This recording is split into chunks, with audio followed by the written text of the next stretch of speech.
ఉచితముగా పొందిన నీ జీవిత కాలము వ్యర్థముగా గడపడానికా ఉన్నత త్యాగము చేసిన క్రీస్తు యేసు బాటలో కడవరకు సాగడానికా చాలు చాలిక ఊహలలో నిండిన లోకముకే చాలు చాలిక లోక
పాటలు పాడి వినిపించినందుకు ప్రభువైన యేసుక్రీస్తు సంఘం తరపున వాళ్ళకి వందనాలు చెల్లిస్తున్నాము. అదేవిధంగా మనము అంతా నిలబడుకుందాము. గాడ్లీ పర్మిషన్ వచ్చి గావిత్రి గారు చదివి వినిపిస్తుంది.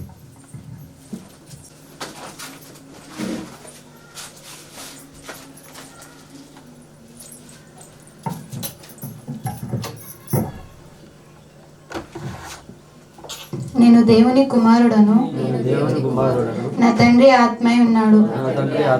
నేను కూడా ఒక శక్తివంతమైన ఆత్మను ఈ శరీరంలో నివసించుచున్నాను.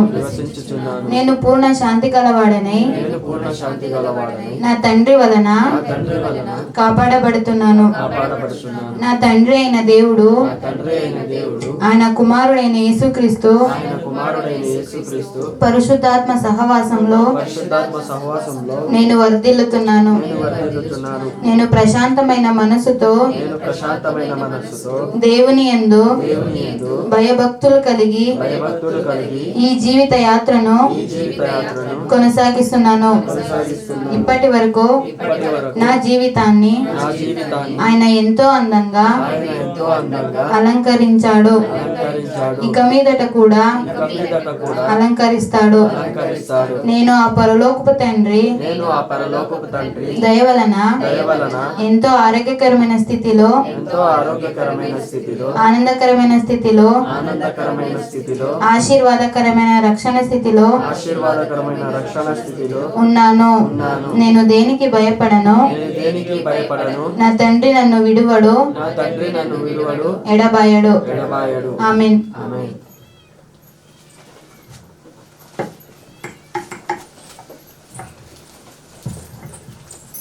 గాడ్లీ పర్మిషన్స్ వినిపించినందుకు థ్యాంక్స్ సహోదరి గారికి. ముందే మనం ఫస్ట్ వర్తమానం విందాము. సహోదరి గారు వచ్చి దేవుని మాటలుగా బోధిస్తారు. మనము శక్తులు కలిగి భయభక్తులు కలిగి దేవుని మాటలు వినాలని ప్రేమపూర్వకంగా తెలియజేస్తున్నాను.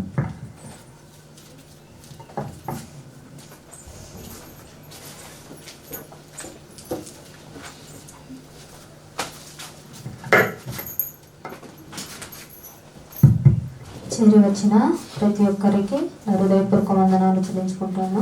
దేవుడు ఈరోజు కూడా నాకు ఒక చక్కటి అవకాశం ఇచ్చి దేవుని మాటలు ధ్యానించడానికి నేర్చుకోవడానికి చేరి వచ్చిన ప్రతి ఒక్కరికి వందనాలు చెల్లించుకుంటూ మనం కళ్ళు మూసుకొని ప్రార్థన బాగా చేసుకుందాం. పిల్లరా, పరిశుద్ధుడు అయిన దేవ, మహోన్నతుడు అయిన మా కన్న తండ్రి, నీ ఘనమైన అతి శ్రేష్టమైన నీ గొప్పదైన నామానికి వేలాది స్తుతులు స్తోత్రములు చెల్లించుకుంటున్నాము తండ్రి.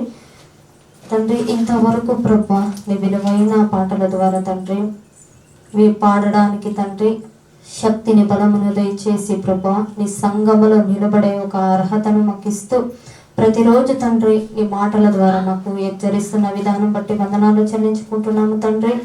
ఈరోజు కూడా ప్రభువా మీరు మా కోసం ఏది మీ మాటలుగా మేము మాకు వినిపిస్తుందో దాన్ని మమ్మల్ని మేము సరి చేసుకుంటూ మా జీవితాలు ఏ పాటిదయ్యా తండ్రి, మా జీవితాలను సరి చేసుకొని మా యొక్క ఆలోచనలు సరిదిద్దుకొని ఒక జ్ఞానాన్ని మీరు నేర్పిస్తారని మేము నమ్ముచున్నాము తండ్రి. నీ యొక్క పరిశుద్ధాత్మ సహాయము ద్వారా తండ్రి తండ్రి ఆ మాటలు బోధించడానికి ప్రభా నీ శక్తితోనూ ఆత్మతోనూ నీ యొక్క బలముతోనూ నన్ను నింపి నడిపించమని నీ పరిశుద్ధాత్మ సహాయముతో ఈ మాటలు బోధించడానికి నిలబడిన నాకు తండ్రి సమయోచిత జ్ఞానాన్ని దయచేస్తారని నమ్ముచు వినే వారికి నీ యొక్క పరిశుద్ధాత్మ సహాయముతో వినగలిగిన చెవులు దయచేస్తారని నమ్ముచు ప్రభా నన్ను నీ చేతుల్లో పెడుతున్నాను. నేను తగ్గించుకుంటూ నీ నామాన్ని ఎక్కువపరుస్తూ యేసుక్రీస్తు నామములో వచ్చిన ప్రార్థన సమర్పించి విడిపొందున్నాం మా కన్న తండ్రి. ఆమేన్. మరొకసారి అందరికీ వందనాలు చెల్లించుకుంటున్నాం ప్రియులారా. మనము దేవుడు ఈ రోజున ఏది మనతో మాట్లాడతాడు అనేది మనం గ్రహించుకొని శ్రద్ధగా ఈ మాటలను దేవుడు ఎలా చెప్తున్నాడు, ఎలా మనం నడుచుకోవాలి అనే ఒక మన ఆలోచనలు సరి చేసుకునే ఒక విధానం బట్టి దేవునికి వందనాలు చెల్లిస్తూ చక్కటి ఒక అవకాశం ఇచ్చిన ఆ కన్న తండ్రిని నేను స్తుతిస్తున్నాను.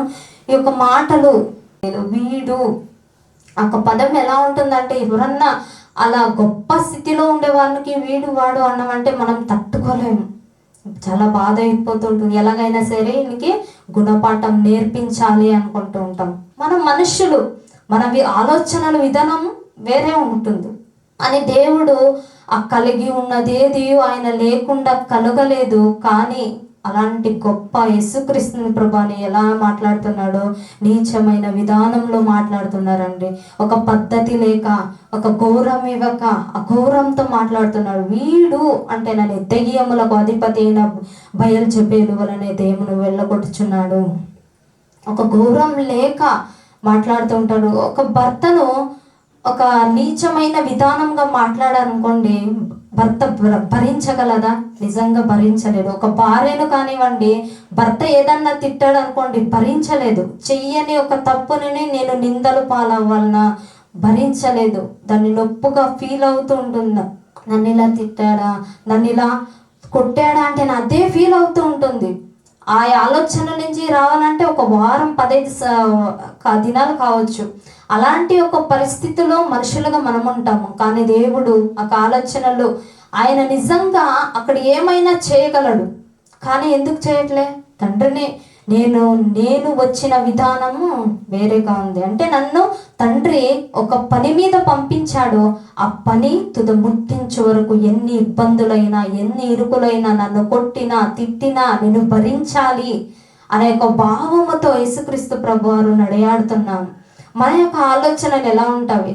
ఆ పెద్దవి రాదు. కానీ ఇప్పుడున్న పరిస్థితిలో ఏదన్నా చిన్ని పొరపాటులు వస్తుంటాం అనుకోండి, మనము భరించలేకపోతున్నాం, తట్టుకోలేకపోతున్నాం. మనము ఒక ఆలోచన విధానం మారాలి అనేది గ్రహించుకోవాలి. మరొక మాటను మనం చూసేదైతే అదే మత్తయి సువార్త, మత్తయి గారు రాసిన సువార్త 26వ అధ్యాయము 68వ వచనం మనం చూసినట్లయితే, మత్తయి గారు రాసిన సువార్త 26వ అధ్యాయము 68వ వచనం మనం చూసినట్లయితే, కొందరు ఆయనను అరచేతులతో కొట్టి, క్రీస్తు నిన్ను కొట్టిన వాడెవడు ప్రవచించుమనిరి.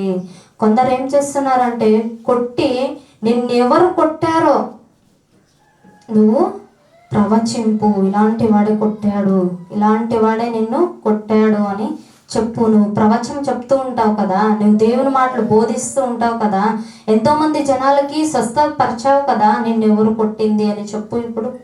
కానీ ఎంత నీచమైన స్థితిలో ఎంత బాధపరచాలండి యేసుక్రీస్తుని.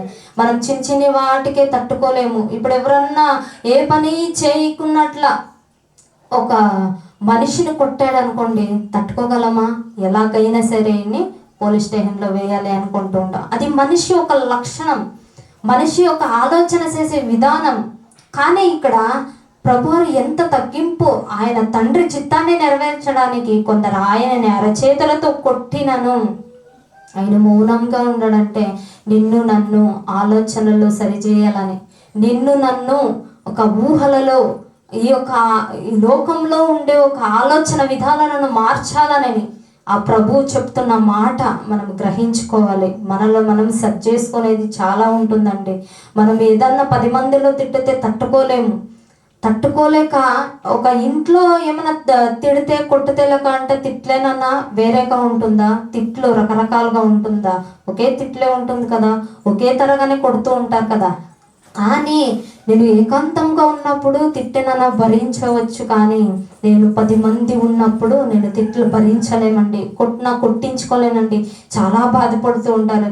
ఇక్కడ ఒక స్త్రీని భర్తను తిడితే ఎంతమంది నవ్వుతూ ఉంటారండి? నవ్వట్లేదు. ఎందుకంటే బాధ ఫీలింగ్ అయిపోతూ ఉంటుంది. 10 మంది ఏమనుకున్నారో అనే ఒక భావన. ఆ 10 మంది ఒకేలాగా ఆలోచించరు. కొంతమంది ఎలా ఆలోచన చేస్తారంటే, కొంతమంది అయితే ఈవిడికి అలాగే కావాలి, ఈమె ఒక ఆలోచనలు ఎలా ఉంటామంటే కళ్ళు నెత్తికెక్కింటవి, ఈమె నడక చూడండి ఎలా వయ్యారంగా నడుస్తుందో, ఈమెకి అలాగే కావాలంటే కొంతమంది అనుకుంటారు. కొంతమంది ఎలాగ అనుకుంటారంటే, ఈయనకి పని పాట ఉండదు, ఆమెను ఎప్పుడు చూస్తూ కొడుతూనే ఉంటాడు, ఎప్పుడు చూస్తూ తిడుతూనే ఉంటాడు, ఈయనకు పని పాట లేదు అంటే కొంతమంది అనుకుంటారు. ఇంకా కొంతమంది ఎప్పుడు చూసినాను ఇదే గొడవ అండి, వీళ్ళకు ఎప్పుడు చూసినాను కొట్లాడుకుంటూనే ఉంటారు, వీళ్ళకి ఏది పని పాట ఉండదు అంటే కొంతమంది అనుకుంటూ ఉంటారు. కానీ ఆ కొంతమందిలో ఆలోచన విధానము రకరకాలుగా ఉంటుంది. 10 మంది కూడా నన్ను ఏమనుకుంటారో, నీ క్యారెక్టర్ మన్నే తెలిసిందిలే అమ్మా, నీ భర్తతో ఇలా ఉంటున్నావంట, నీ భార్యతో ఇలా ఉంటున్నావంట, నీ పద్ధతి ఏది బాగలేదు అంటే కొంతమంది అనుకుంటూ ఉంటారేమో అని ఒక భావనతో మనము ఆలోచిస్తూ ఉంటాం. నన్ను తిట్టారు, నన్ను కొట్టారు అనే ఒక ఆలోచనలే చాలా వరకు ఉంటుంది. కానీ దేవుడు ఈ యొక్క బాధను ఎలా ఆయన అనుకూలంగా నడుచుకున్నాడు. తండ్రిని మెప్పు కోరుతున్నాడే కానీ మనుషుల మెప్పు కోరట్లేదు ఆయన. చూడండి మరొకసారి ఆ మాటను. కొందరు ఆయనను అరచేతులతో కొట్టి, క్రీస్తు నిన్ను కొట్టిన వాడెవరు, నువ్వు ప్రవచింపుమనిరి. ఆ కొట్టిన తిట్టిన నిన్ను కొట్టారు కదా, నువ్వు ప్రవచిస్తూ ఉంటావు కదా, నువ్వు బోధ చేస్తూ ఉంటావు కదా ప్రజలకు, నిన్ను కొట్టిన వారెవరు చూపించు అంటే నాకు అక్కడ బాధిస్తున్నారండి, హింసిస్తున్నారు.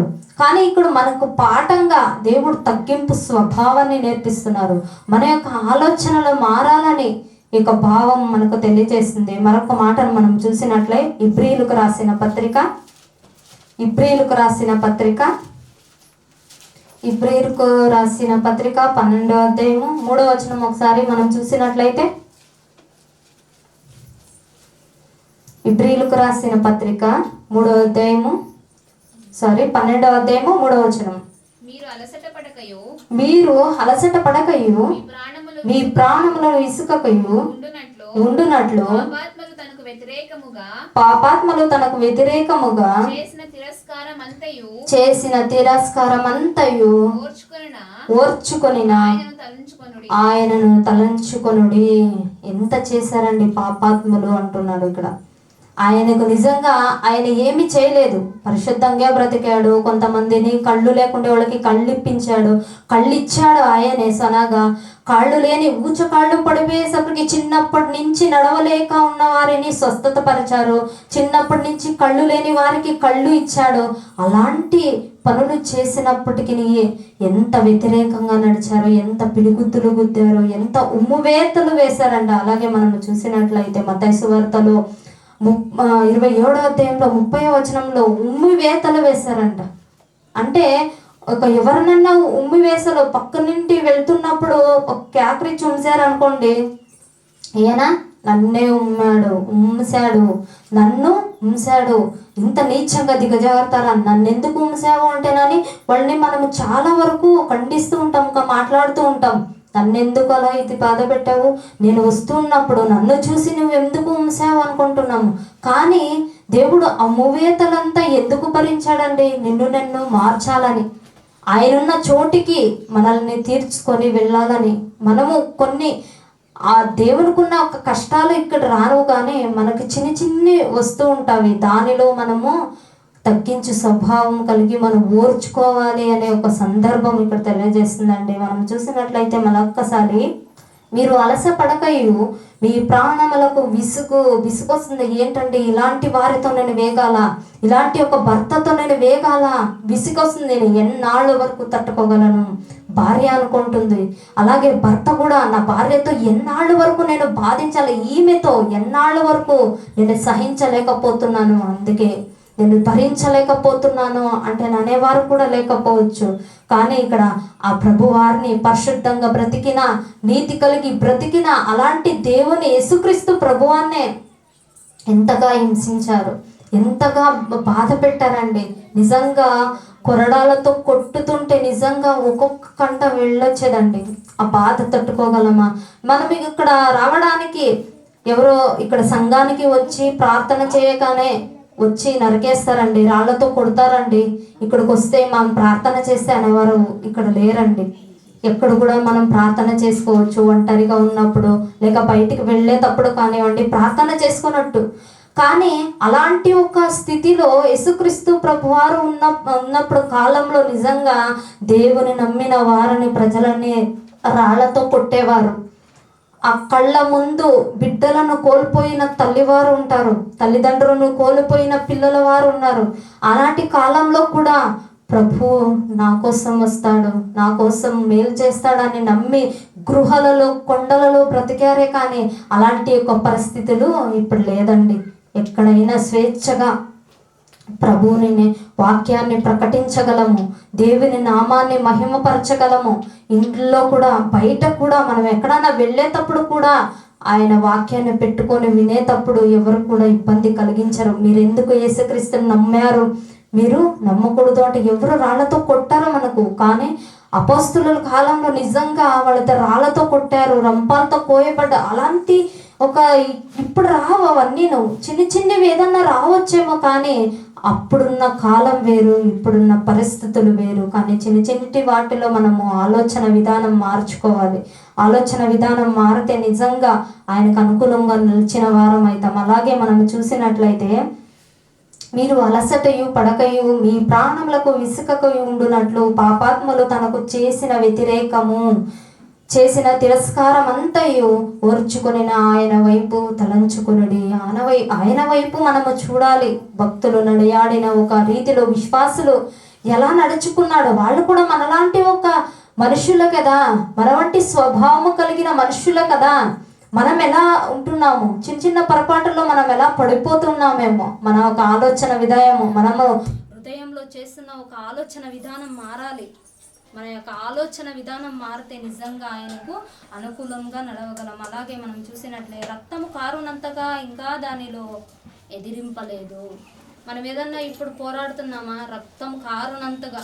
అప్పుడు అపోస్తులకు జరిగినట్లుగా రక్తం కారిపోతుందా? అప్పుడు రక్తం కారుతూను సువార్తను ప్రకటించేవారంట. ఓ స్టెఫనును రాళ్లతో కొడుతూ ఉంటే రక్తం కారుతూనే ఆ తండ్రిని మహిమపరిచాడంట. అలాంటి విధానం మనకి ఏమైనా ఉందా ఇప్పుడు? లేదండి. ఇక్కడ ప్రార్థన జరుగుతుంది అంటే ఎవరు రాళ్లతో కొట్టరు, ఎవరు రంపాలతో కోయరు మనని. మన యొక్క ఆలోచన విధానం మారాలని ప్రభు ఎన్నిసార్లు మనకు ఆలోచనలు చెప్తూనే ఉన్నాడు. ప్రభువుకు నేర్పిస్తున్న మాటలు, ఈ మాటలు మన హృదయంలో నూరంతలుగా ఫలించేటట్లుగా మనం నడుచుకోవాలండి. నిజంగా ప్రభు చేసిన ఒక త్యాగము, ప్రభుకు చేసిన ఒక తప్పిదము ఎలాంటిదో మనకందరికీ కళ్ళ ముందు పెడుతున్నాడంటే, నిజంగా తండ్రి ఎంత భరించుకున్నాడు. ఎన్ని ఉమ్ము వేతలు వేసినా, నన్ను కొట్టిన వారు ఎవరు అంటే నన్ను హింసించిన, ఆయనకి ఎంత వ్యతిరేకంగా తిరిగిన తండ్రిను మహిమపరచాడే కానీ వాళ్ళకి వ్యతిరేకంగా ఏ హాని చేయలేదండి. కలిగి ఉన్నది ఏది ఆయన లేకుండా కలగలేదా? నన్ను ఇంత ఇబ్బంది పెడుతున్నారు కదా. మనమైతే ఎవరన్నా కొట్టితే భరించలేము. వాళ్ళని సడన్గా ఏదన్నా దెబ్బో ఏదన్నా తిట్లో వచ్చేస్తూ ఉంటావి. కానీ దేవుడు ఎంతగా భరించాడు. భరించి పరలోకానికి అర్హత పొందుకున్నాడు. మనం ఈ రోజుల్లో మన ఆలోచనలు ఎలా ఉండవు, మన ఆలోచన విధానము, మనం ఒకసారి ఆలోచన చేసేదైతే దేవుడు కదా సర్వాన్ని సృష్టి చేశాడు, సమస్తాన్ని కలుగజేశాడు, అందుకే భరించాడు, ఆయన దేవుడు అంటే మనం అనుకోవచ్చు. కానీ భక్తులు జీవితాలు మనం చూసేదైతే నేర్పిస్తున్న ఒక పాఠము మనం ఒకసారి చూసేదైతే ఒక భక్తుని జ్ఞాపకం చేసుకుందాం పిల్లరా. ఆదికాండము 37వ అధ్యాయము. ఆదికాండము 37వ అధ్యాయము 19వ వచనం మనం ఒకసారి చూసినట్లయితే, ఆదికాండము 37వ అధ్యాయము 19వ వచనం 18 నుంచి చూద్దాం పిల్లరా. అతడు దగ్గరకు రాకమునుపు వారు దూరము నుండి అతని చూచి అతని చంపుటకు దురాలోచన చేసిరి. వారు ఇదిగో ఈ కలలు కనువాడు వచ్చుచున్నాడు, ఈయనని చంపి ఇక్కడున్న ఒక గుంటలో పారవేసి దుష్ట మృగము తినివేసినని చెప్పుదాము అంటేనని ఒకరితో ఒకరు మాట్లాడుకుంటున్నారండి. ఎవరు నన్ను ఇక్కడ చంపాలని ట్రై చేస్తున్నారు? యోసేపు గారిని తన అన్నలే, తన సొంతం అన్నగారులనే చంపాలని ట్రై చేస్తూ ఉన్నారు.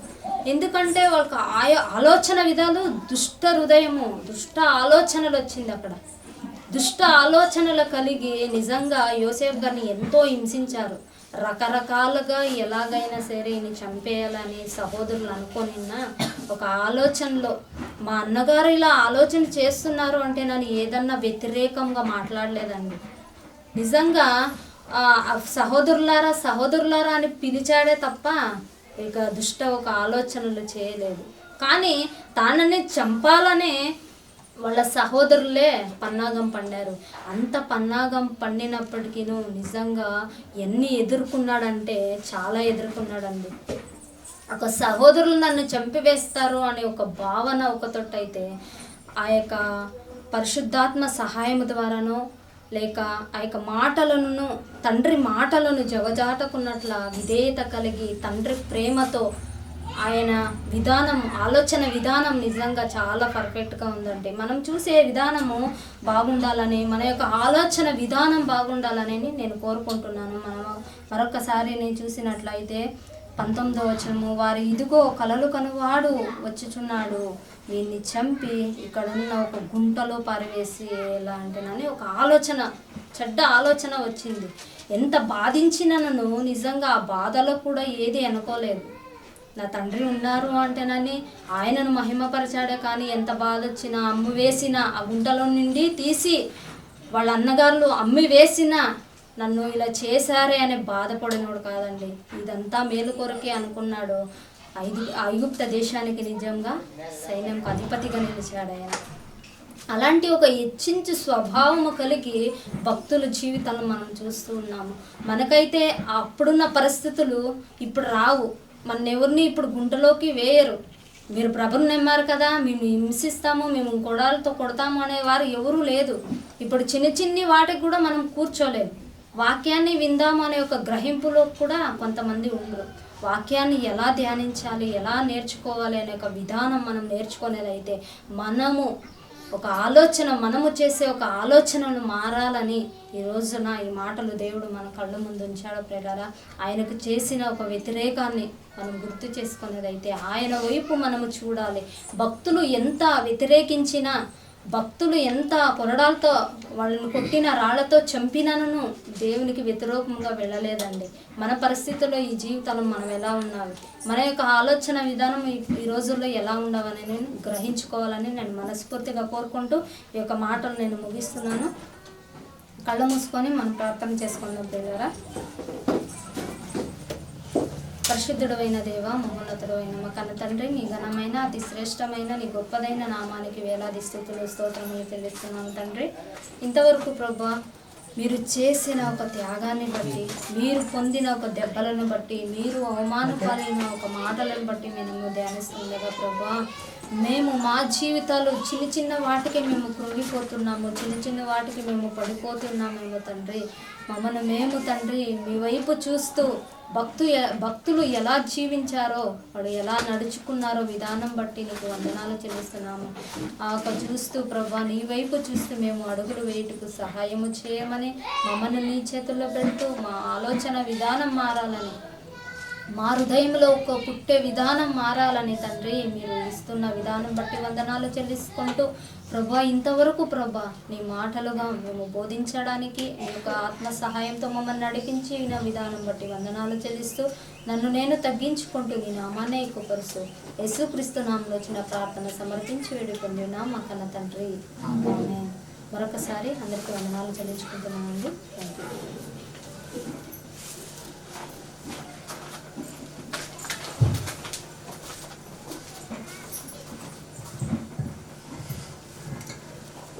మంచి సందేహాన్ని బోధించినందుకు సహోదరి గారికి సంఘం తరపున వందనాలు చెల్లించుకుంటున్నాము. అదేవిధంగా ఒక పాట పాడుకుందామండి.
Digital Gospel.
శతాబ్దపు క్రైస్తవ్యం మళ్ళీ పుట్టిందా, సత్య సువార్త వారితోనే అంతరించిందా.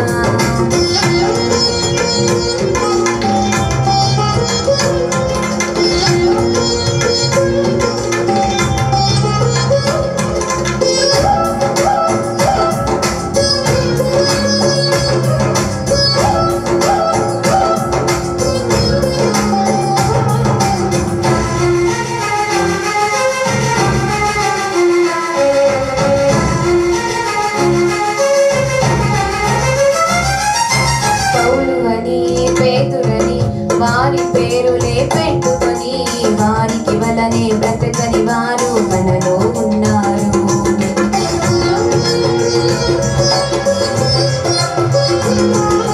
పౌలు అని పేతురని వారి పేరులే పెట్టుకొని వారికి వలనే బ్రతకని వారు మనలో ఉన్నారు.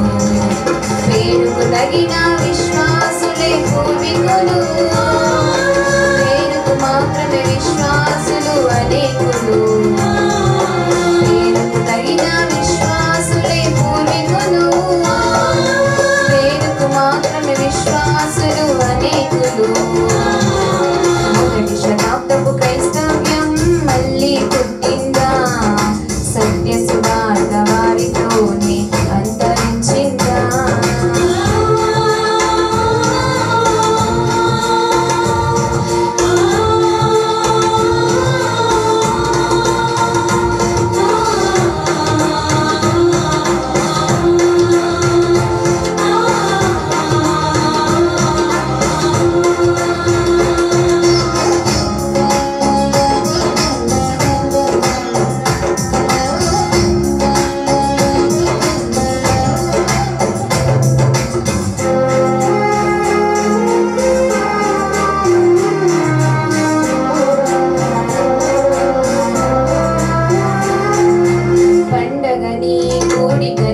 వాటిని మాత్రమే జరుపుకొని వాక్యం కోసం బ్రతకని వారు మనలో ఉన్నారు.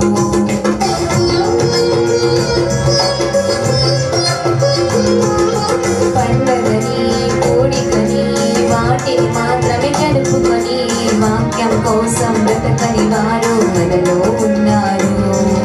స్వరూపమిచ్చిన క్రీస్తు సంఘం ఏమైపోతుంది, వాక్యం మెరుగని ఈ జనాంగం ఎటు పయనిస్తుంది. స్వరూపమిచ్చిన క్రీస్తు సంఘం ఏమైపోతుంది, వాక్యం మెరుగని ఈ జనాంగం ఎటు పయనిస్తుంది. మొదటి శతాబ్దపు క్రైస్తవ్యం మళ్ళీ పుట్టిందా, సత్య సువార్త వారితోనే అంతరించిందా.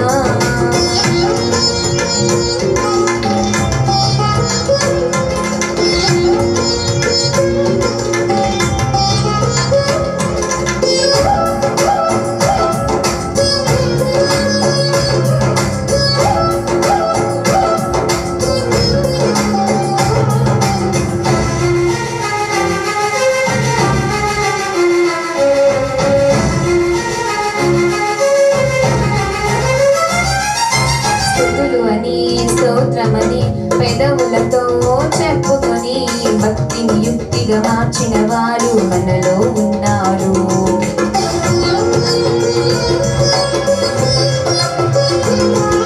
స్తుతులు అని స్తోత్రమని పెదవులతో చెప్పుకొని భక్తిని యుక్తిగా మార్చిన వారు మనలో ఉన్నారు. మోయబడింది మనోనేత్రం మనుషులకు, క్రీస్తు బోధను మరణం వరకు. మోయబడింది మనోనేత్రం మనుషులకు, కానరారు క్రీస్తు బోధను మరణం వరకు. మొదటి శతాబ్దపు క్రైస్తవ్యం మళ్ళీ పుట్టిందా, సత్య సువార్త వారితోనే అంతరించిందా.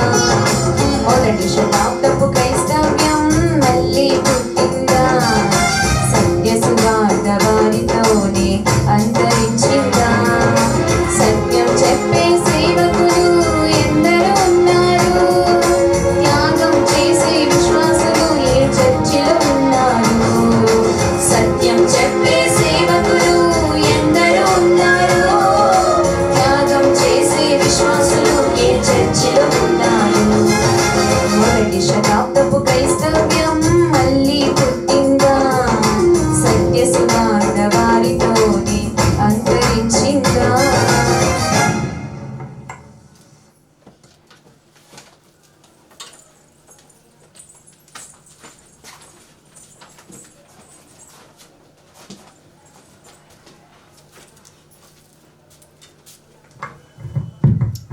రెండవ వర్తమానము కూడా మనం విందాము. అన్నయ్య గారికి సమయం ఇస్తున్నాను.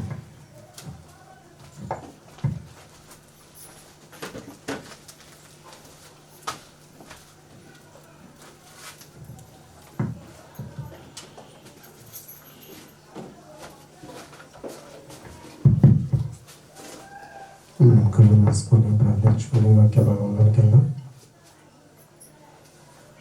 పరిశుద్ధుడు అయిన మా కన్న తండ్రి, ఘనమైన ఉన్నతమైన సర్వోన్నతమైన మనకు కోటి స్తోత్రములు చెల్లిస్తున్నాం ప్రభా.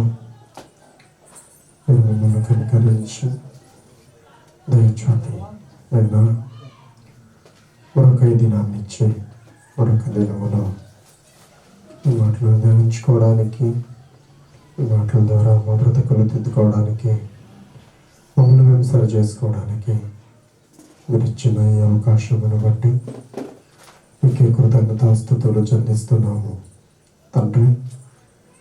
ఇంతవరకు సహోదరుని నిలబెట్టుకొని తండ్రి మీరు మాట్లాడి మీ మాటల ద్వారా మీ త్యాగాన్ని తండ్రి మీరు బోధించిన బోధ మీరు నెరవేర్చిన విధానాన్ని తండ్రి నిన్ను నమ్ముకున్న బిడ్డలో నీ యందు భయభక్తి కలిగిన గొప్ప విశ్వాసాన్ని బట్టి సాక్ష్యాన్ని వినే మహాభాగ్యాన్ని మాకు ఇచ్చారు. దాని ద్వారా నేర్చుకున్న పాఠము ఇంత గొప్పదో హృదయన భావంలోనికి మేము మరలా దాన్ని ధ్యానించి నేర్చుకొని ఫలించే వారుగా ఉన్నట్లుగా మాకు సహాయం చేయండి.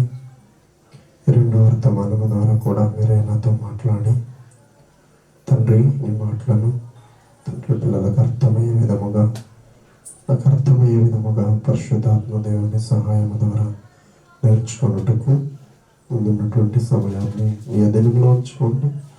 దుష్టుని క్రియలు దుష్టుని ఆలోచనలు సంపూర్ణంగా లయపరచి ఆలోచనలు నెరవేర్చుకోమని మమ్మల్ని మేము సజీవ యాగముగా నీ పాద సన్నిధిని సమర్పించుకొని నన్ను నేను తగ్గించుకొని నీ నామానికి పరుస్తూనే సహాయాన్ని వేడుకుంటూ నీ నామంలోనికి సమస్తాన్ని సమర్పించుకొని వేడుకొని పొంది ఉన్నారని నమ్ముచున్నాను నా కన్న తండ్రి. ఆమేన్.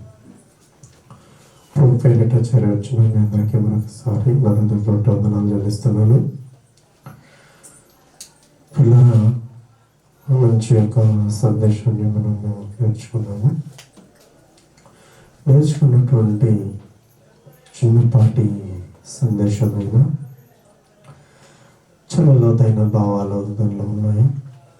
గ్రహించగలిగే శక్తిని దేవుడు మనకు దయచేయాలని నేను మనస్ఫూర్తిగా కోరుకుంటున్నాను. ఒక విషయాన్ని మనము తెలుసుకునేదైతే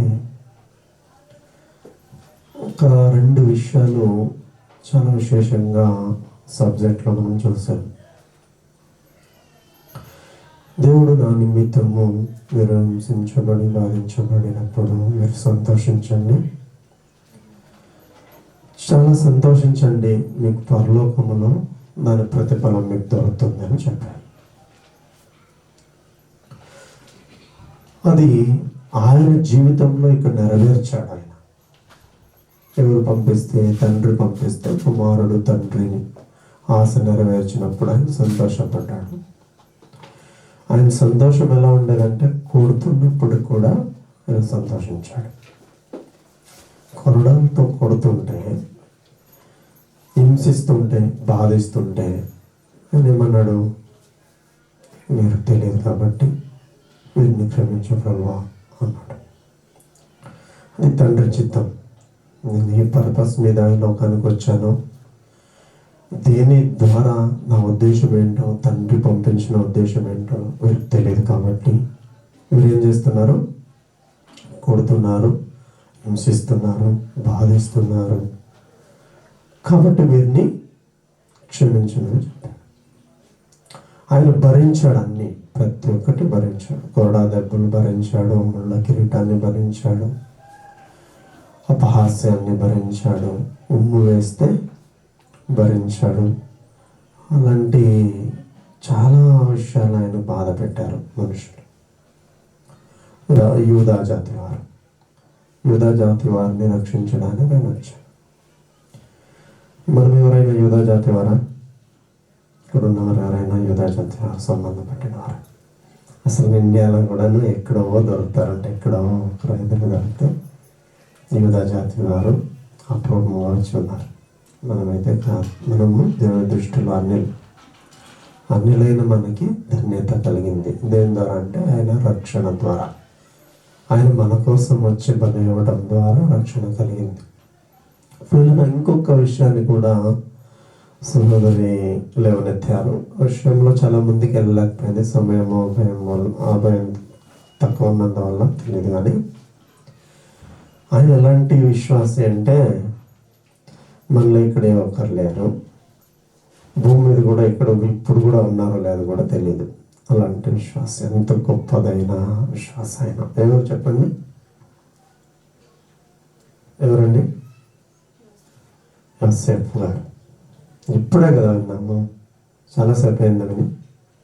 అప్పుడే చెప్తే రండి సాతానికి మనం ఇంకేం ఫలిస్తాం దేవునిలో ఫలించు. ఎలాంటి ఆయన అంటే ఆయన చాలా గొప్పవాడు. గొప్పవాడు అంటే మామూలు గొప్పవాడు కదా ఆయన. ఇప్పుడైతే మనకి ఆధారం ఉంది. ఏముంది? దేవుని మాటలు మనతో ఉన్నాయి. ఇది మన చేతిలోకి రావడానికి చాలామంది చాలా కష్టపడ్డారు. మనం ఎప్పుడైతే దీన్ని ఒక్కొక్కరు చదువుతారు, ఒక్కొక్కరు భానువారం సండే తీస్తే మరలా సండే వరకు దాన్ని ముట్టుకోరు చాలామంది. ఎంత బాధపడ్డారో, ఎంత హింసించబడ్డారో, ఎన్ని దెబ్బలు తిన్నారో, ఎంతమంది బాధపడ్డారో, ఎంత బాధపడితే మన చేతికి వచ్చిందో. చాలా చాలా చాలా లోతుకెళ్ళినప్పుడు మనం వీటన్నిటిని తెలుసుకోవాలంటే బైబిల్ క్లాస్ తీసుకున్నప్పుడు మనకు అర్థమవుతుంది. గ్రంథాలు ఎలా వచ్చాయి, ఎక్కడి నుంచి వచ్చాయి, ఏ భాషలో లిఖించబడింది, ఎన్నో సంవత్సరం మీద వచ్చింది, ఎన్నో సంవత్సరం నుంచి రాయబడిందని చాలా తెలుసుకుంటాం. పిల్లరా, ఈ గ్రంథం అన్నది ఈ రోజుల్లో మన చేతిలో ఉంది. ఇదేం చెప్తుంది? మనం ఏం చేయాలి, ఏం చేయకూడదని దేవుని మాటలను మనతో మాట్లాడుతుంది. యోసేపు ఎంత గొప్పవాడు అని చెప్పడానికి నేను ఈ సందర్భాన్ని చెప్తున్నాను. ఆయన బ్రతుకున్న కాలంలో ఈ గ్రంథము లిఖించబడలేదు. ఆయన ఉన్నప్పుడు గ్రంథము లేదు, దేవుని మాటలు లేవు. లేనప్పుడు కూడా దేవునికి విధేయత చూపించడం ఎంత గొప్ప అండి. గొప్ప కదా? గొప్ప. లేనప్పుడు దేవుని మాటలు ఉన్నప్పుడు చూపించకపోతూ ఉండొచ్చు చాలామంది. ఎంత గొప్ప అంటే చూడండి, ఒక విషయాన్ని మనం చూసుకొని వాక్యబలంలోకి వెళ్దాం పిల్లరా.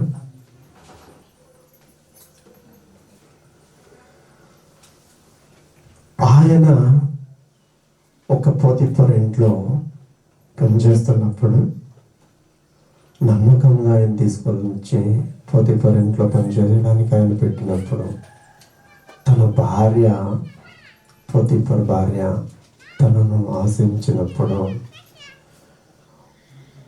వదులుకొని పారిపోయాడండి ఆయన. ఎంత విశ్వాసం!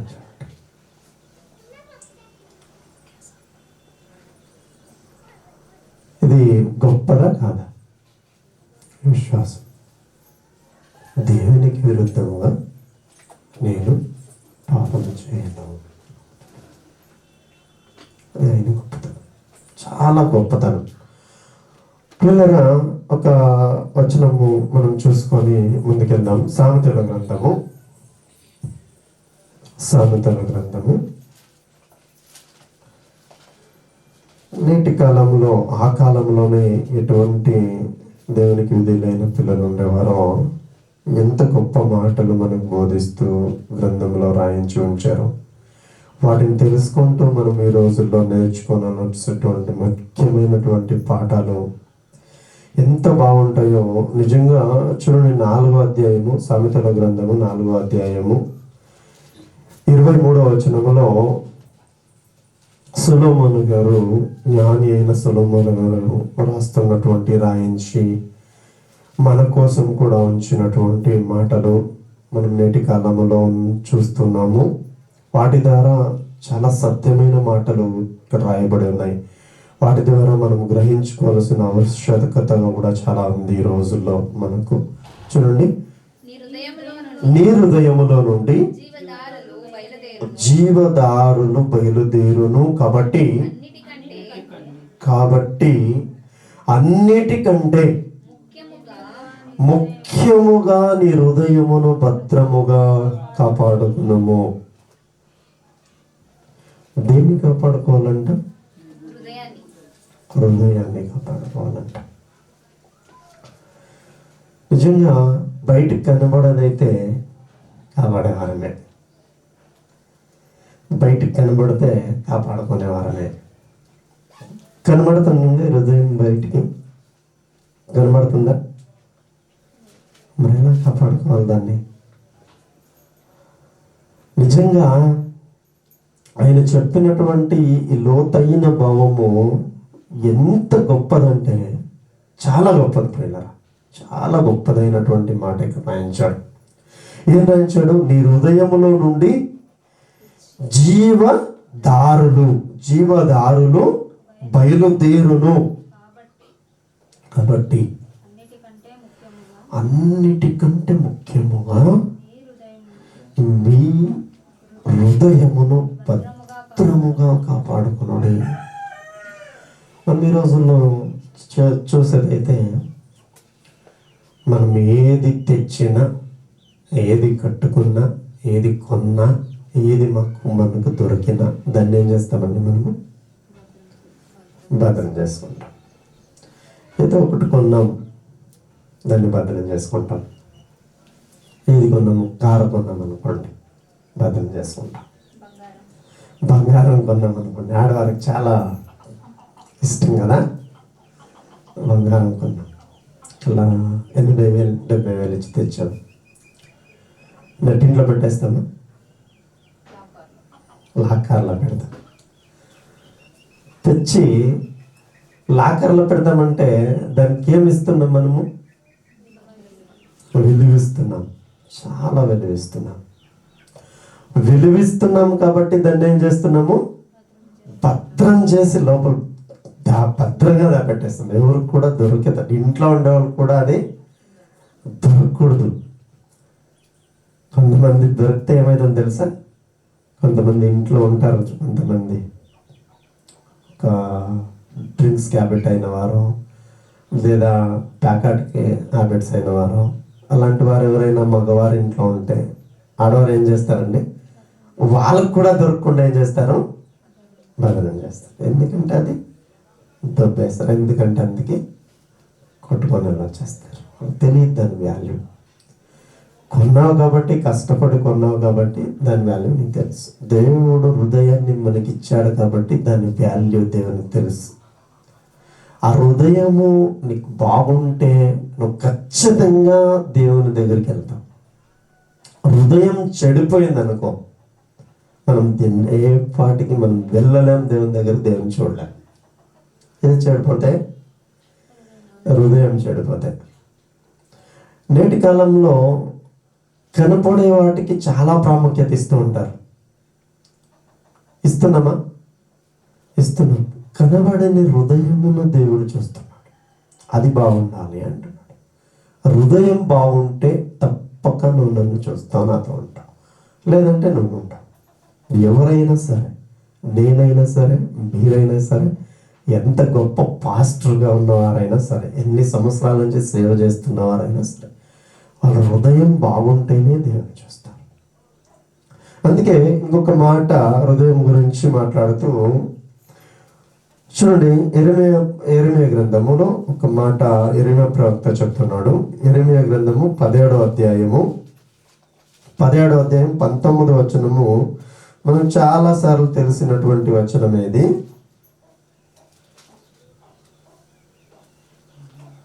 9వ వచనం, 17వ అధ్యాయము 9వ వచనం అండి. హృదయము అన్నిటికంటే మోసకరమైనది, అది ఘోరమైన వ్యాధి గలది, దాన్ని గ్రహింపగలవాడు ఎవడు? ఎవరు గ్రహిస్తున్నారండి? దాన్ని గ్రహిస్తున్నవారు ఎవరున్నారు ఈ లోకంలో? ఎవరు లేదు. చాలా మంది గ్రహించట్లేదు. దానికి ఒక రోగం ఉంది, హృదయానికి రోగం ఉంది. ఎలా చెప్పగలం రోగం అంటే? రోగము ఎలా చెప్పగలం? ఏమేమి రోగాలు ఉంటాయి? తప్పులు చేసే హ్యాబిట్ ఉంటే అదేం చేస్తుంది? అక్కడే పీకుతుంటుంది. అదొద్దు అని దేవుని వాక్యం చెప్తుంది. హృదయం ఏం చేస్తుంది? అదే కావాలని. రోగమా కాదా? ఇది రోగమే. ఎప్పుడూ వింటూ ఉంటాం, దేవుడు పరిశుద్ధుడు, పరిశుద్ధుడు, పరిశుద్ధుడు.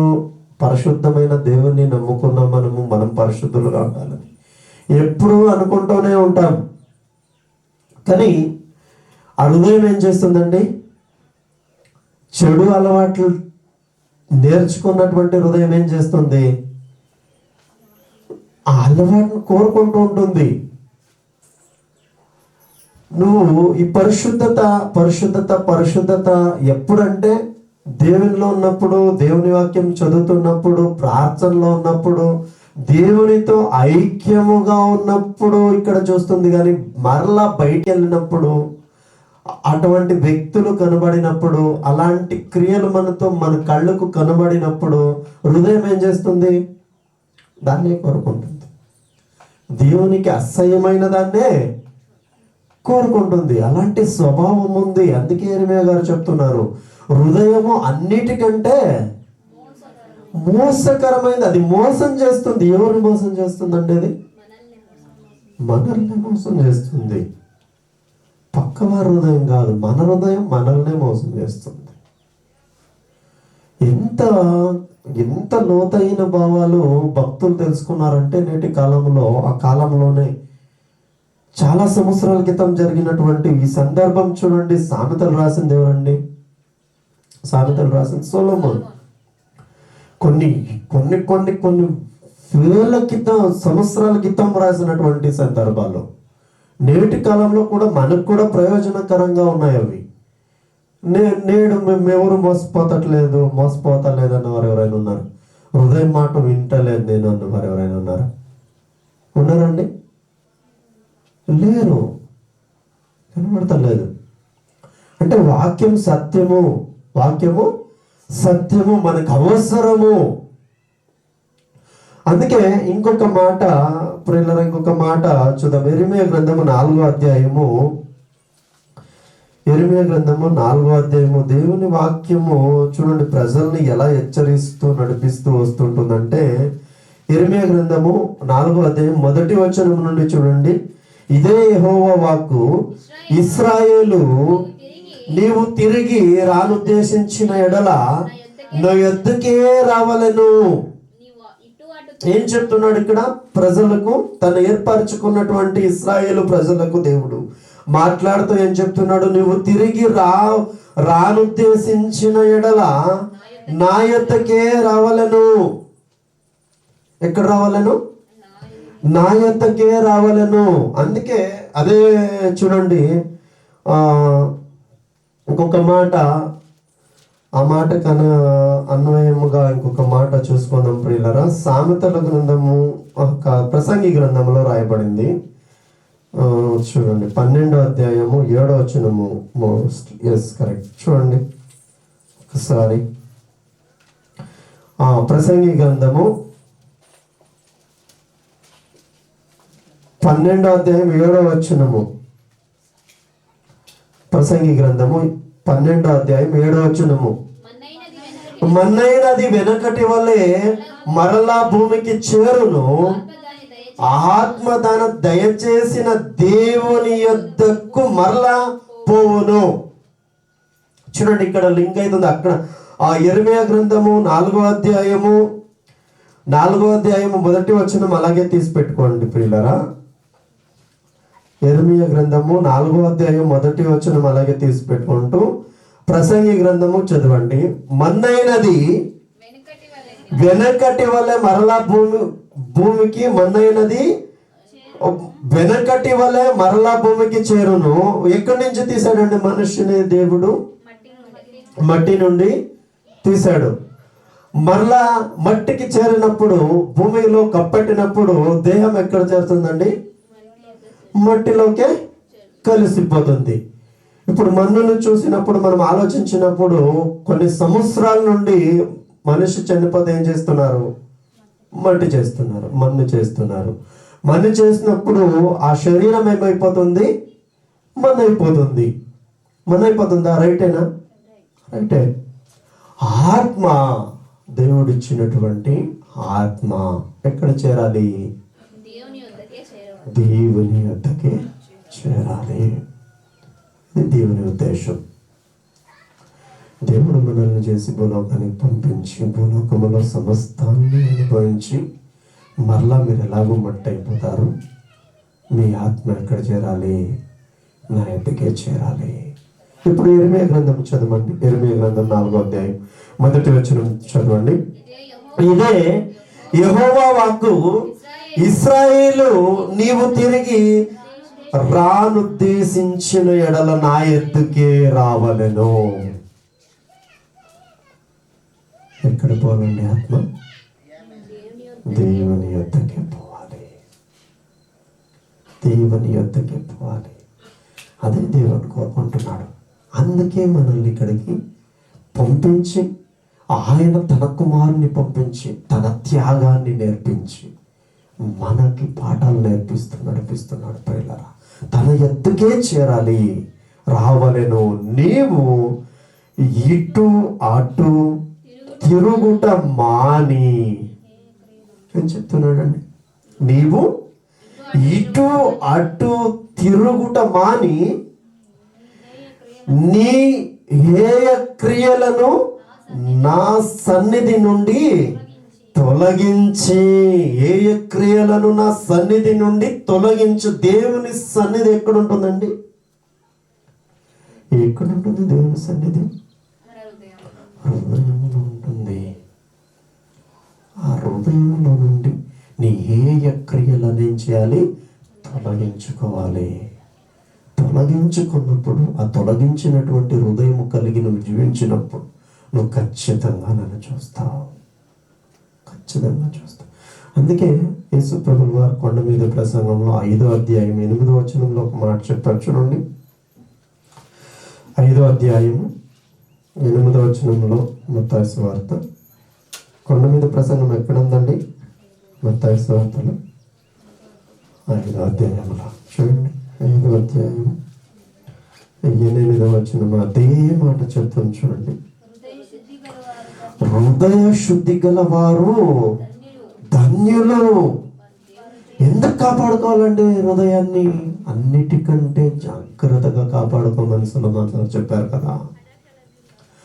ఈ హృదయంలో నుండి జీవజల నదులు బయలుదేరుతాయి. అందుకే దాన్ని అన్నిటికంటే జాగ్రత్తగా కాపాడుకోమని సొలొమోను ఎందుకు చెప్పాడు? ఎందుకు చెప్పాడండి?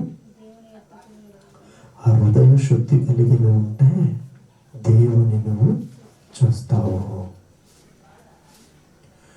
పిల్లరా, ఎంత గొప్పవాడు! దేవుని నువ్వు చూస్తావంటే ఆ విషయాన్ని ఎంత తేలిగ్గా తీసుకున్నారంటే చాలా తేలిగ్గా తీసేసుకుంటాం మనం. దేవుణ్ణి చూసే మహాభాగ్యం ఎంత గొప్పదండి, ఎంత గొప్పది. సామాన్యమైన వాడు దేవుడు. నువ్వు నా పోలికగా ఉన్నావంటే నాలాగే ఉంటాడు, సామాన్యంగా ఉంటాడు అని వదిలేస్తున్నాం. చాలా ఎంత భాగ్యం అండి. ఆయన లేకుండా ఏది కలగలేదంటే ఇంత సమస్తాన్ని కలిగించిన దేవుడు ఇంకెలా ఉంటాడండి? క్రైస్తవులకి ఆశలు చనిపోయాయి. చాలా మందికి ఇలాంటి ఆశలు ఉండవు. దేవుని చూడాలి, దేవునితో ఉండాలి, చనిపోయాక దేవునిలోకే నేను ఉండాలి, ఆయనతో పాటు నేను ఉండాలి, నిత్య రాజ్యంలో ఉండాలి, ఇలాంటి ఆశలు లేవు. ఇలాంటి ఆశలు లేవు. ఇలాంటి ఆశలు పెట్టుకొని కూడా క్రైస్తవులు చాలామంది సంఘాలకు రావట్లేదు. వస్తున్నారు ఇలాంటి ఆశలు కలిగి, దేవుని చూడాలి, నేను చనిపోతే దేవునిలో ఉండాలని. చాలా లేవు, నిజంగా లేవు. ఇలాంటి ఆశలు పెట్టుకొని బ్రతికినటువంటి విశ్వాసులు దేవునితో పాటు ఉన్నారు. ఈరోజు దేవునితో పాటు ఉన్నారంటే వాళ్ళు ఉన్నారు ఆయనతో. దేవుణ్ణి యేసుప్రభువు వారు వెంబడించాడు ఒక శిష్యుడు. ఎవరండి? తను లేడు ఈరోజు, దేవునితో లేడు. ఇస్కరియోతు యూదా వెంబడించాడు, ప్రయాణించాడు, తనతో పాటు నడిచాడు. ఆఖరికి ఆయన పట్టించే వరకు నడిచాడు. ఆయన సిలువకు తోడుకోపోయేంత వరకు ఉన్నాడు. అక్కడ కూడా పశ్చాత్తాపం లేక ఊరు పెట్టుకొని చనిపోయాడు. అక్కడ కూడా ఉండేదేమో అవకాశం. ఉండేదా? చాలామంది చెప్తారు ఉండేది, అక్కడ కూడా ఉండేదని చాలామంది బైబిల్ స్కాలర్స్ చెప్తారు. కానీ ఉండేదైతే ఆయన చిత్తమైతే మారు మనసు పొంది ప్రభువా నన్ను క్షమించి ప్రభువా అని పోయి వేడుకునేవాడు, ఉరిపెట్టుకునేవాడు కాడు అని కొంతమంది స్కాలర్స్ చెప్పారన్నమాట. అది కూడా మిస్ అయిపోయింది. ఆయనతో పాటు ఉన్నవారే ఈ రోజుల్లో కూడా ఆయనతో పాటు మేము నడుస్తున్నామండి. ఆయన నమ్ముకున్నాము, బ్యాప్టిజం చేసుకున్నాము, ఆయన్ని వెంబడిస్తున్నాము, చర్చ్కి వెళ్తున్నాము, ప్రార్థనకి వెళ్తున్నాము. కానీ దేనికి వెళ్తున్నారు? ఏ ఉద్దేశంతో వెళ్తున్నారు? ఏ ఉద్దేశంతో నన్ను వెతకడానికి వస్తున్నారు అని దేవుడు అడగవచ్చు. మనల్ని అడుగుతాడా? అడగచ్చు. ఆ క్వశ్చన్ కొంతమందికి వినబడవచ్చు, కొంతమందికి వినబడకపోవచ్చు. ఆత్మీయంగా ఆలోచిస్తే కొంతమందికి వినబడుతుంది ఆ క్వశ్చన్. ఎందుకు వస్తున్నావు? నన్ను ఎందుకు వెంబడిస్తున్నావు? ఎందుకు ప్రార్థనకు వస్తున్నావు? ఎందుకు నన్ను ఆరాధిస్తున్నావు? నేను చూసే ఆశ నీకుందా? నాతో ఉండే ఆశ నీకుందా? ఏ పర్పస్ మీద వస్తున్నావు? ఈ లోకంలో నేను ఏదో సంపాదించాలి, అందరికంటే చాలా బాగా బ్రతకాలని, ఏదో సాధించుకోవాలని చాలామంది రాస్తూ ఉండొచ్చు. లేదా కొంతమంది పిల్లలు లేదని వస్తూ ఉండొచ్చు, కొంతమంది డబ్బులు లేదని వస్తూ ఉండొచ్చు, కొంతమంది ఆర్థిక ఇబ్బంది, నాకు చర్చికి పోతే అది క్లియర్ అవుతుందని వస్తున్నాను, ఏదో రోగం ఉంది ఆ రోగం పోవాలని వస్తున్నాను. చాలామంది ఇప్పుడు నడుస్తున్నవి కూడా చాలా కూటాలు అలాగే ఉన్నాయి. పేరుకు మాత్రం ఏదండి? క్రైస్తవ సంఘం. అది పేరుకు మాత్రమే క్రైస్తవ సంఘం. కానీ అక్కడ క్రీస్తు ఉండడు. క్రీస్తు సంతోషపడడు. వాళ్ళని చూసి క్రీస్తు బాధపడుతూ ఉంటాడు. నేటి కాలంలో సత్యాన్ని వెంబడిస్తున్నాం, సత్యంలో నడుస్తున్నాం. మేమేదో కాస్త సత్యాన్ని తెలుసుకుంటున్నాం అనుకుంటున్నాం.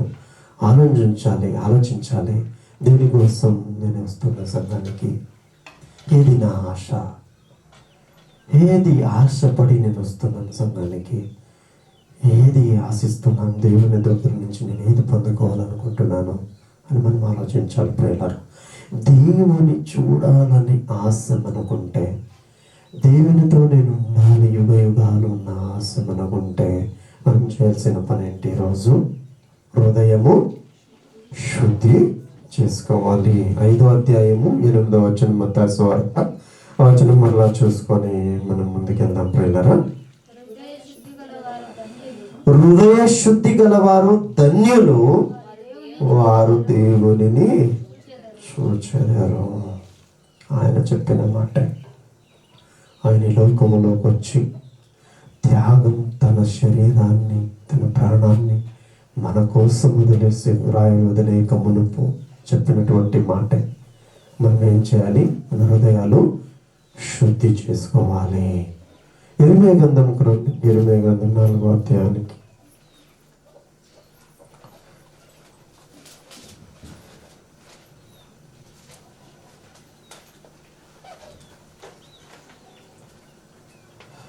4వ అధ్యాయము 2వ వచనం చూసుకున్నాం పిల్లలు. సత్యమును బట్టి న్యాయమును బట్టి నీతిని బట్టి యెహోవా జీవము తోడని ప్రమాణము చేసిన ఎడల జనములు ఆయన యందు తమకు ఆశీర్వాదము కలుగునను కొందరు ఆయన యందే అతిశయ పడదురు. అలాగే 3వ వచనము యూదా వారికిని యెరూషలేము నివాసులకును యెహోవా ఇలాగ సెలవిచ్చుచున్నాడు,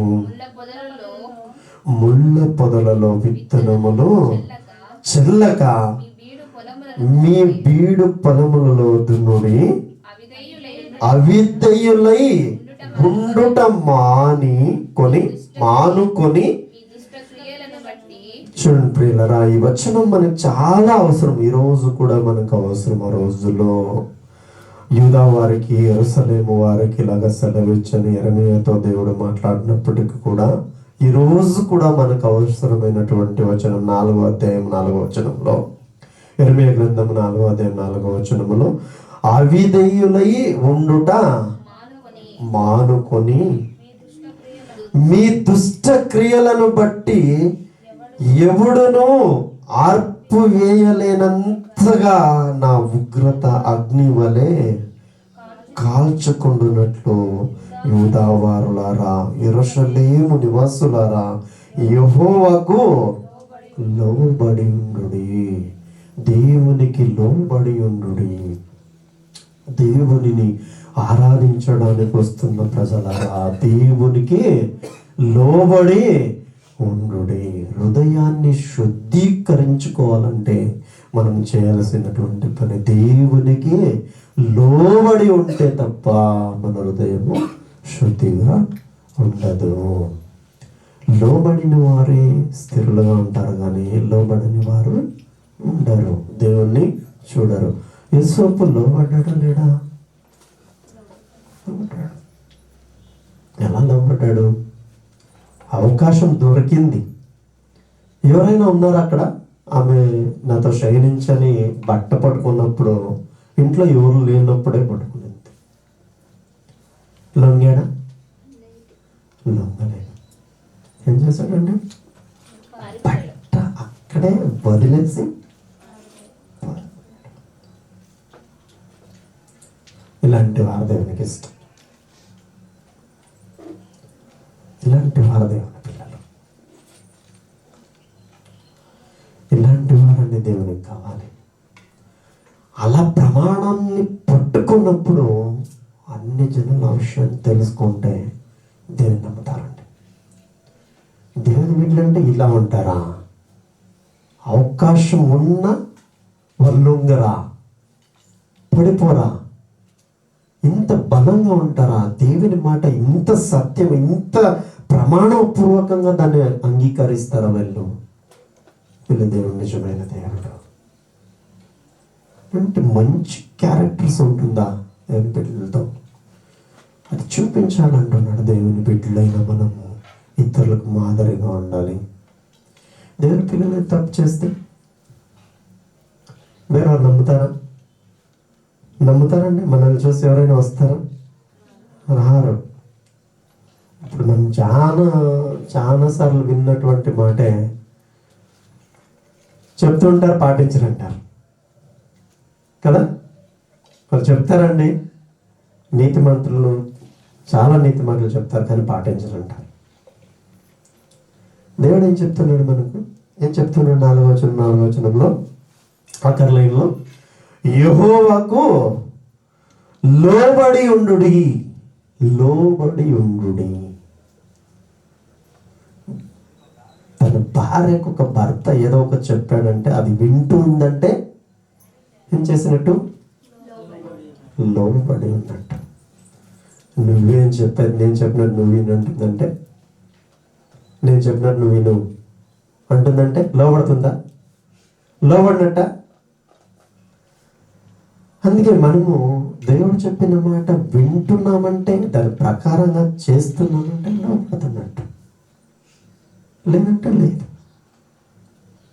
హృదయ శుద్ధి గలవారు ధన్యులు, వారు దేవుని చూచెదరని దేవుడు చెప్పినటువంటి మాట మన పట్ల ఎక్కడ నెరవేరుతుందండి? లోబడకపోతే నెరవేరుతుందా? హృదయ శుద్ధి గలవాడు వింటాడా? శుద్ధి లేనివాడు కూడా వింటాడా? హృదయ శుద్ధి కలిగిన వాడు దేవునికి లోబడతాడు. దానికి నిజంగా ఇంకొక మాట మనం చూసుకుంటూ ముందుకెళ్ళినప్పుడు ఇలా అదే యెరెమీయా గ్రంథము 4వ అధ్యాయము 14వ వచనం చూడండి. యెరూషలేమా, నీవు రక్షించబడునట్లు నీ హృదయములో నుండి చెడుతనము కడిగి వేసుకొనము. ఇక్కడ కూర్చున్నటువంటి సంగమా, మన హృదయములో నుండి ఏం కడిగి వేసుకోవాలి? చెడుతనమును కడిగి వేసుకోవాలి. మన హృదయములో నుండి చెడుతనమును కడిగి వేసుకోవాలి. చాలా ఇంపార్టెంట్. నేటి కాలంలో పరిస్థితులుగా కొనసాగుతున్న మనకు హృదయంలో ఉన్నటువంటి చెడుతనము కడిగి వేసుకోవడము చాలా ఇంపార్టెంట్. అది కడిగి వేసుకుంటే మాత్రమే మనం దేవుని చూస్తాం. లేదంటే ఆరాధన మనకు ఉండదు. ఎవరైనా చెప్పినా ఉండదు, ఏం చేసినా ఉండదు. నేటి కాలంలో నిజంగా ఇలాంటి బోధలు మనకు కనబడదండి. కనబడవు, రేర్, ఎక్కడో కనబడతాయి. అక్కడ కనబడిన వారికి కాల్గొంజేవారు చాలామంది కదా, వాళ్ళని తప్పేయడము. క్రైస్తవంలో ఇదే చాలా ఏంటంటే అసూయ చాలా ఏంటి అసూయ చాలా అసూయపడుతూ తమను తాము నాశనం చేసుకుంటూ సత్యానికి లోబడక ఇదే వాళ్ళు ఇలా వీళ్ళు ఇలా. మనం ఎలా ఉన్నాం? మన హృదయాలు ఎలా ఉన్నాయి? ఈరోజు పరీక్షించుకుందాం. మన హృదయం దేవునికి లోబడుతుందా? చెడుతనం సంపూర్ణంగా నాలో తీసివేసానా? దేవునికి లోబడుతున్నానా? దేవుని మాటలు వింటున్నాను కానీ లోబడుతున్నానా? వింటున్నాం వారం వింటున్నాము. సరిపోతే మొబైల్లో కూడా చాలా మంది పెట్టుకొని వింటుంటాం. లోబడుతున్నామా లేదా అని మనం పరీక్షించుకొని దేవునికి లోబడే వారుగా, హృదయ శుద్ధి కలిగిన వారుగా మనం అందరూ ఉండాలని నేను ప్రేమపూర్వకంగా మిమ్మల్ని అందరినీ కూడా బతిమాలుకుంటున్నాను. దేవునికి లోబడండి, దేవుని చూసే వారుగా ఉండండి. ఎన్ని రోజులు ఈ లోకంలో ఉంటామో తెలియదు, ఎప్పుడు మరణిస్తామో తెలియదు. దేవుని వాక్యం మనతో ఏం మాట్లాడుతుందో దానికి లోబడే వారుగా మనం ఉండాలి. ఎవరు దేవుని చూస్తారన్నాడు? హృదయ శుద్ధి గలవాడు ధన్యుడు, దేవుని చూస్తాడని చెప్పాడు. సామెతల గ్రంథంలో 4వ అధ్యాయంలో 23వ వచనంలో సొలొమోను గారు ఏం చెప్పారు? అన్నిటికంటే ముఖ్యంగా హృదయాన్ని భద్రం చేసుకో. చెడు నీ హృదయంలోనికి రానియక కాపాడుకో. ఉదాహరణ చెప్పాలంటే మన శరీరానికి ఏది ఇంపార్టెంట్ అండి? హృదయం చాలా ఇంపార్టెంట్. హార్ట్ మన హృదయం అని కొంతమంది అంటారు, కొంతమంది హార్ట్ మన హృదయం కాదని కూడా చాలామంది అంటారు. హార్ట్ మనకు చాలా ఇంపార్టెంట్ అనేది మనం చూస్తాం. హార్ట్ సరిగా పనిచేస్తే ఒక మనిషి అన్నీ చేసుకోగలడు. హార్ట్ సరిగా ఉంటే దేహం అంతా తనందుకు తాను అన్ని కార్యాలు చేసుకుంటూ ఉండొచ్చు. హార్ట్కి ఏదో ప్రాబ్లం ఏంటండి? లేస్తారా? పారాడతారా? తన పని ఏదైనా చేసుకోగలరా? చేసుకోరు. అలాగే మన క్రైస్తవ్యంలో, భక్తి జీవితంలో చాలా ఇంపార్టెంట్ ఏంటంటే హృదయం. చాలా ఇంపార్టెంట్. అది సరిగా ఉంటేనే మనం భక్తి జీవితంలో ముందుకెళ్ళగలం. అది సరిగా లేదనుకోండి, దానికి రోగాలు చాలా ఉన్నాయనుకోండి, ఆ రోగాలతో అది బాధపడుతుంది అనుకోండి, ఏది కూడా నీట్గా చేయం. భక్తి జీవితం మనం కొనసాగించడానికి ఏది కూడా మనకు కనబడదు ముందుకెళ్ళడానికి. ఎందుకంటే దాంట్లో చాలా రోగాలు ఉన్నాయి. అది సరిపోవట్లేదంటే నిజంగా మనం ఎన్నిటికీ సరిపోం. మనం దేవుని చూసే అర్హత కూడా మనం కోల్పోతాం. పిల్లరా, విఘ్నులైన వారు గమనిస్తారని, ఆలోచిస్తారని నేను నమ్ముచున్నాను. దేవుని చెప్పిన మాటలు మనం ఆలోచిద్దాం. మరింత జ్ఞానము కలిగి, వివేకము కలిగి, మరింత లోతుగా బైబిల్ స్టడీ చేస్తూ, చదువుకుంటూ, పరిశుద్ధాత్మ దేవుడు మనకి ఏం బోధిస్తాడో మనం నేర్చుకుంటాం. భక్తి జీవితంలో దేవుని చూసేవారుగా మన హృదయాన్ని చక్కపరుచుకుందాం. అలాంటి ధన్యతలోనికి దేవుడు మనలందరినీ నడిపించగాక. మనం కళ్ళు మూసుకొని ప్రార్థించుకుందాం. పరిశుద్ధుడు, మహాపరిశుద్ధుడైన మా కన్న తండ్రి, నిఘనమైన, మహోన్నతమైన, సర్వోన్నతమైన మనకు కోటి స్తోత్రములు, వందనాలు చెల్లిస్తున్నాం ప్రభువా. నీ మాటలు లిఖితపూర్వకంగా లేనప్పుడే నీకు విధేయుడైనటువంటి యేసప్ప గారిని మేము ఈరోజు ఉదయకాలంలో జ్ఞాపకం చేసుకున్నాం. లిఖితపూర్వకంగా తన చేతులు లేనప్పుడే దేవునికి విరోధముగా నేను కార్యము చేయనని తండ్రి తనను ప్రేరేపించిన దుష్టునికి లోబడకుండా పారిపోయినటువంటి వ్యక్తి. ఎంత గొప్ప ధన్యత ప్రభువా. ఈరోజు కూడా లిఖించబడి 9 సంవత్సరాలైనా తన పేరు మాకు వినబడింపజేస్తున్నారు. తను చేసినటువంటి భక్తిని మా కళ్ళ ముందు చూపిస్తూ వచ్చారు ప్రభువా. నేర్చుకుంటున్నటువంటి మాటలు, నీ గ్రంథము, నీ మాటలు మా చేతుల్లో ఉన్నాయి. మా చేతుల్లో నీ మాటలు ఉన్నాయి ప్రభువా. మా హృదయములో లేనప్పటికీ మేము పాపములో పడిపోతున్నామేమో. మమ్మల్ని మేము సరి చేసుకొని, మా హృదయం శుద్ధి చేసుకొని, మిమ్మల్ని చూసేవారుగా మేము సిద్ధపడడానికి లోకంలో సహాయం చేయండి. భక్తి జీవితంలో మంచి భక్తిని, నిజమైన భక్తిని మాకు నేర్పించండి. లోబడేవారుగా మమ్మల్ని మార్చండి. విధేయత మాకు నేర్పించండి ప్రభువా. తండ్రి, విధేయతలో మమ్మల్ని నడిపించండి. నిజమైన క్రైస్తవులుగా, నిజమైన నీ బిడ్డలుగా ఈ లోకంలో నడవడానికి, మా జీవితకాలం అంతయు సాక్షి బిడ్డలుగా ఉండడానికి సహాయం చేయండి. మా కొరకై కల్వరి శిలువలో ప్రాణం పెట్టారు. నీ త్యాగాన్ని చూపించారు, నీ ఓర్పును చూపించారు, ఉమ్మవేతను భరించారు, పిడుగుద్దులను భరించారు. ఎంతటి ఓర్పు సహించారు ప్రభా. ఎంతటి దీనత మీరు చూపించారు. దీనులుగా మేము ఉండలేకపోతున్నాం తండ్రి. అహముతో, జీవపు డంబముతో తండ్రి మేము నడుస్తున్నటువంటి ఈ రోజుల్లో, ఎంతోమంది నడుస్తున్నటువంటి నేటి కాలంలో మమ్మల్ని కూడా ఉంచారు. మీ వాక్యాలు మా హృదయంలో ఉండునట్లుగా సహాయం చేయండి. మా హృదయాన్ని సరిచేయండి. అన్నిటికంటే విశేషముగా మా హృదయాన్ని కాపాడుకున్నట్టుకు తండ్రి మాకు సహాయం చేయండి. మీ జ్ఞానం మాకు అవసరం, నీ తెలివి మాకు అవసరం, నీ వివేకం మాకు అవసరం. నీ వివేకముతోనే మా హృదయాన్ని సరి చేసుకోగలం. మీరే సరి చేస్తారని నమ్ముచు మమ్మల్ని సజీవ యాగముగా నీ పాదసన్నిధిలో సమర్పించుకుంటూ, నన్ను నేను తగ్గించుకుని నాకు ఈ అవకాశాన్ని ఇచ్చినందుకు మీ కృతజ్ఞతాస్తుతులు చెల్లిస్తూ తండ్రి, నా జీవితకాలం అంతయు ఏది బోధిస్తానో, ఏది బోధిస్తూ ఉంటానో, ఏది వింటానో దాని ప్రకారముగా లోబడే ధన్యతలోనికి నన్ను కూడా నడిపిస్తారని నమ్ముతూ, నన్ను నేను సజీవ యాగముగా నీ పాదసన్నిధిలో సమర్పించుకుంటూ, సంఘమును కూడా సజీవ యాగముగా నీ పాదసన్నిధిలో సమర్పించుకుంటూ తండ్రి, నీ సహాయము ద్వారా నడిపిస్తారని నమ్మొచ్చు. యేసయ్యా, అతి పరిశుద్ధమైన నామమున చిన్న ప్రార్థన సమర్పించుకొని వేడుకొని పొంది ఉన్నామని నమ్ముచున్నాము మా కన్న తండ్రి. థ్యాంక్ యూ అండి.